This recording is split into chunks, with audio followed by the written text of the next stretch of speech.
Saudara pernah sakit kan? Saya pernah mengalami. Pernah sakit parah? Mungkin pernah. Pernah lumpuh? Mungkin belum.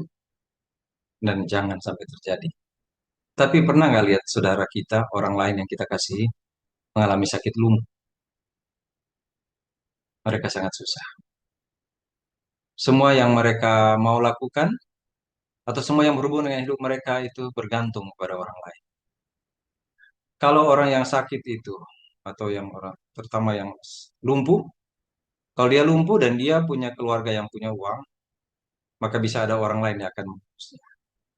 Dibawa ke rumah sakit dan akan dilayani karena punya sesuatu. Begitu juga kalau orang itu punya asuransi, umpamanya seperti itu. Tetapi kalau di rumah atau di mana ya, di tempat biasanya pasti membutuhkan orang lain untuk menolong karena tidak dapat melakukan apa-apa. Nah, ada beberapa orang yang sakit yang cepat sekali marah, Cep- marah, marah, mungkin karena tekanan ya, tekanan sakit, jadi pikirannya stres dia, jadi cepat sekali marah, cepat sekali kalau marah bisa melontarkan kata-kata yang tidak baik, ya, yang tidak baik. Ada yang ada yang sudah menyerah mungkin waktu dia sakit, tidak lagi berpikir mau hidup lagi, sudah sampai di sini saja. Saya tidak ingin lagi. Jadi akhirnya jadi seperti orang yang sudah terserah. Walaupun keluarganya atau dia mempunyai tabungan, punya uang, asuransi, tetapi sudah tidak punya harapan lagi, sudah tidak punya semangat untuk menjalani hidup karena terlalu menderita. Dan akhirnya akan berkata, ya sudah, mengambil keputusan untuk berdiam diri saja, pasrah. Bahkan ada banyak orang kalau dalam keadaan sakit sampai minta pada Tuhan, Tuhan ambil saja nyawa saya. Jangan bikin saya susah. Dan jangan juga membuat orang lain di sekitar saya menjadi sulit, susah, menjadi tidak bisa bersuka cita karena saya. Saya menjadi biang kesusahan mereka. Selesaikan saja hidup saya. Ada orang yang seperti itu. Ada orang yang walaupun sakit, lumpuh sekalipun, tapi masih tetap punya semangat. Ada orang yang mengasihinya ada di sekitar dia.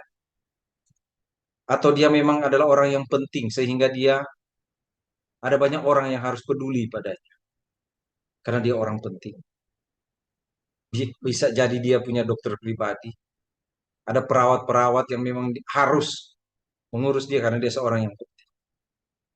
Ada orang juga seperti itu.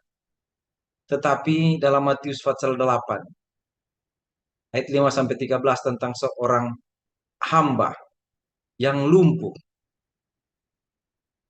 Hamba itu bukan hanya pembantu rumah tangga, bukan hanya pegawai, bukan hanya karyawan biasa seperti saat ini. Tapi hamba itu adalah orang-orang yang terikat, orang-orang yang tidak punya kebebasan. Apapun yang dia lakukan, dia tetap harus berada di bawah aturan pemiliknya, sang tuan. Dia tidak bisa pergi kemana-mana. Dia harus selalu ada di kaki, di belakang tuannya. Setiap kebutuhan tuannya dia harus penuh. Dan dia tidak gaji. Kalaupun diberi makan, ya hamba pada waktu itu biasa disebut sebagai budak di Matius pasal 8. Ada hamba, sudah hamba, sakit lagi. Dan sakitnya sakit lumpuh. Saudara bayangkan, Yang sehat saja menjadi seperti orang tidak ber. Yang sehat saja itu seperti orang yang tidak ada harganya. Bagaimana jika sakit? Dia cuma punya satu, menunggu nyawanya selesai. Menunggu hidupnya selesai. Tidak punya apa-apa. Tidak punya hak untuk bersuara, bahkan mengeluh sekalipun. Tidak bisa. Diam, tidak bisa melakukan apa. Lalu, hamba ini di rumah sang perwira Romawi, dia diam dalam sakit. Mau minta apa? Mau memohon apa? Mau berharap apa? Semua tidak punya. Dia hanya terbaring sendirian. Kalaupun diurus oleh orang-orang yang ada di sekitar dia, mungkin dengan air mata. Hamba adalah hamba yang tidak berguna di mata manusia. Tetapi seorang hamba juga adalah manusia yang sekali waktu akan meneteskan air mata. Yang sekali waktu akan mengatakan bahwa dia menderita. Yang sekali waktu akan mengeluh dan bilang, aduh. Yang sekali waktu akan merasakan sakit. Mungkin sekalipun sakit itu sudah selalu dialami setiap hari sebagai seorang hamba, sebagai seorang budak. Tetapi ada saat pasti dia akan bilang sakit karena hamba itu adalah manusia. Makhluk hidup. Masih punya rasa, masih punya keinginan. Cuman karena dia hidup sebagai seorang hamba, hidup di bawah otoritas Tuhan. Jadi dia tidak bisa memohon apa-apa, tidak bisa berontak. Dia hanya dapat menerima saja. Ketika dia sakit, terbaring, pasti ada banyak air mata. Ada banyak air mata mengalir dari matanya. Ada banyak sekali yang bilang kepada siapa. Berharap pada Tuhan pun mungkin tidak dapat. Mau berharap kepada siapa? Ini nasib saya. Saya seperti ini. Saya tidak bisa apa-apa. Ini nasib saya. Tetapi hamba, sekali lagi hamba adalah manusia. Memang sistem hidup membuat dia menjadi orang tidak berguna, tidak dihargai. Tetapi dia adalah makhluk Tuhan. Dia punya rasa, punya keinginan, punya harapan, punya tuntutan-tuntutan. Tapi semua itu ditekan dan mungkin hanya air mata yang jatuh. Padahal dia manusia.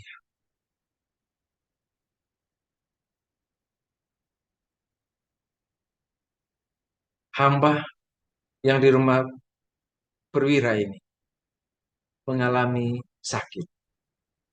Dan seperti tadi yang saya katakan, dia tidak bisa apa-apa.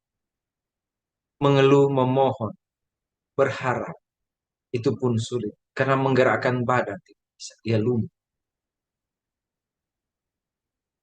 Tetapi karena dia adalah manusia, maka Tuhan tidak pernah meninggalkan dia.